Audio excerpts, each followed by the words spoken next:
Straight Talk. The Film Cynics with Steve and Brian on C-FAX 1070. Welcome back to the Film Cynics on C-FAX 1070. I trust you've had a pleasant news break. Steve and Brian are sitting in the studio talking movies, TV, and pop culture on a Sunday afternoon. Who wants a DVD review? We are joined by special guest, the Mad Hatter from Toronto, to help us talk about the latest edition of the Martin Scorsese Collection. I have the Blu-ray in my hands. It has The Departed, Goodfellas, and The Aviator. Hatter, what are your thoughts on this little trifecta? That's a nice little cross-section there. It's very accessible Scorsese. You know, it's not like they're throwing you into Kundun and Cape Fear or anything like that. But I'd say that's a one I'd like to call Scorsese for beginners. Yeah, well, you know, I'm a little puzzled just like right off the bat. I'm saying, okay, so why is Goodfellas in here and not Gangs of New York? This seems more like the Leonardo DiCaprio collection. You know, his collaboration with him. Well, it could be. You know, he's the draw these days, right? Yeah, I guess. I'm surprised they didn't put in the other Casino instead of The Departed, and it could have been this or instead of The Aviator, and it could have been this gangster thing. Right. Yeah. Or build a set around Shutter Island as well. Yeah, I know that. Actually, I got an email the other day from some guys from Paramount, and they're doing a special screening of the collaboration that's been going on between Scorsese and DiCaprio, and so DiCaprio is going to be on scene for that. I think it's being held in New York City, and Scorsese is going to be joining them via via satellite from, I think he's in Europe doing something very special. But so yeah, everybody's really celebrating this collaboration between the two, and it just sort of seems like when I'm looking at it and really, okay, what are they trying to accomplish here? Because they have issued these Scorsese collections before. I do remember one it's like After Hours, Taxi Driver, and Mean Streets. And that actually, there's a theme there. There's a clear theme there. Here, it's not so clear, and it just seems like, well, we got Goodfellas.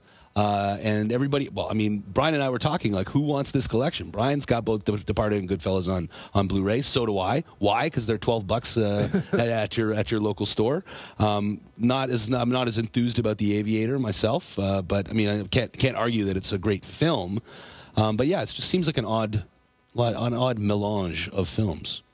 Yeah, as I say, I really think they're trying to go after kind of newer people to his catalog, get three populous titles together and go after them that way. I'm sort of surprised that they didn't try and build off of Shutter Island as well, and maybe at least make it the DiCaprio collection. Get Shutter Island, Gangs of New York, and The Aviator together, or and even throw in The Departed, and at least make it Scorsese's decade collection. Right. Agreed. Although Shutter Island, I liked it. I liked it. I'm just saying you're not going to like it. Well, no. What I'm going to say is there are people out there. There's a certain segment of the population that did not appreciate that film. Oh, it's so obvious. Yeah, but there's a certain segment of the population that loves Twilight. So you can't really. Yeah, I was going to say there's a segment of the population that watches Jersey Shore too. What's your point? No. Yeah, exactly. Nice Zing.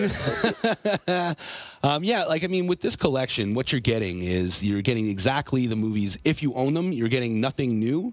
You're basically getting it's packaged together with the exact releases that you have. So it's got the same special features if it was all on one disc. Because basically what you get is three Blu-ray discs in a single Blu-ray container. To me, I would say if you don't own any of these movies on Blu-ray, this is a must-have. Right. I would have picked this up if I didn't already own those two. I would have been taking this home in my bag today, and I would have been so excited I would rush home and watch Goodfellas again for 200th time. But since I already own it, I'm kind of torn. I'm I don't really just want to have a whole other disc just to get The Aviator, which I love, but I would go buy it on its own and put it on its own section of my shelf, on my Blu-ray shelf. I think this is destined to wind up in our cameraman Adam Lee's collection. I think this is where this conversation is going. Now, this is actually an early harbinger of what we're going to be doing in 2 weeks, actually. Brian, I don't even know if you're aware that I've been setting up the Battle of the Box Sets. Leading up to Christmas time, there's there's everybody's putting out special stuff. So we've got next in 2 weeks we're going to be doing Terry Gilliam versus the Coen brothers. They've got 2 box sets coming out for that. Oh, interesting. And we'll go head to head there. I'm looking at this particular one and I'm saying it's got no chance against the collection that they're going to put together, because I mean that one will be more of a real bona fide box set, like 5 movies rather than just 3. Cool. I have a question for you, Hatter. This Blu-ray, the set that I'm holding in my hand, you can't see it because you're not in the room. But I'm going to tell you, it's all 3 movies in one case. Okay. Okay. Would you rather have that, or would you rather have all 3 separate Scorsese films in their own case so you can proudly display them on your shelf? Well, you're talking to the guy who needed 5 or 6 like Rubbermaid bins to pack up his DVD collection. Let me tell you, nothing is getting my goat more than when I look at like a TV series that I own, seeing it in the store these days and seeing it at like half its size. Yeah. Because they're releasing them either in those thinner snap cases or in one case with the little folds inside. Yeah, I just found that for Firefly. It bothered me. Yeah. Yeah. So I'm one for economics where space is concerned. So that's I would go for it for that reason if I didn't own all 3 already. Right. But I already do, so no. See, I'm the opposite. I want to proudly display all my titles on their own. I don't want to be them hidden into something just called the Martin Scorsese Collection on the spine, which really doesn't tell you anything. Right. I want people to look at my shelf and be like, oh, you have Goodfellas and The Departed on Blu-ray. That's really cool. You got a lot of traffic going through your apartment looking at your DVD collection, Brian? Oh, you have no idea. I have a lot. Sure. I'm the same way. I mean, I actually proudly display my collection. It's the first thing you see when you walk into my house. But yeah, I try to parse them out. I like to have each title on display, mostly for the sake of being able to find it. When you're like, oh, I need to watch Junior Bonner right now, I'm not going to go through my Steve McQueen box and find it. I want to actually have it in with my Westerns. It's a good call. Plus, if you got them alphabetically, do you put that under M for Marty, under S? Oh, Hatter, why you got to go and bring up how I'm organizing my DVDs? Oh, it's a sore spot. I've actually been trying to put together a little video to try and get people to encourage people to give me advice on how to organize.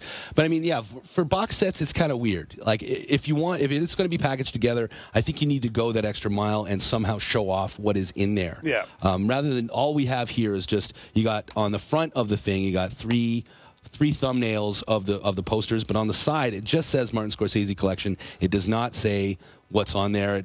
Really, the only other logos on here are, Warner Brothers and Blu-ray disc. And version française incluse. I wouldn't even really call it a box set. It's just a case with 3 movies in it. Right. It's just a collection. Yes. A box set to me is a box. Well, so you does open this up the box and there's more than one movie. Well, does this fall more under the category of like a 3-pack? As in more of like a grocery store combination? You're saying?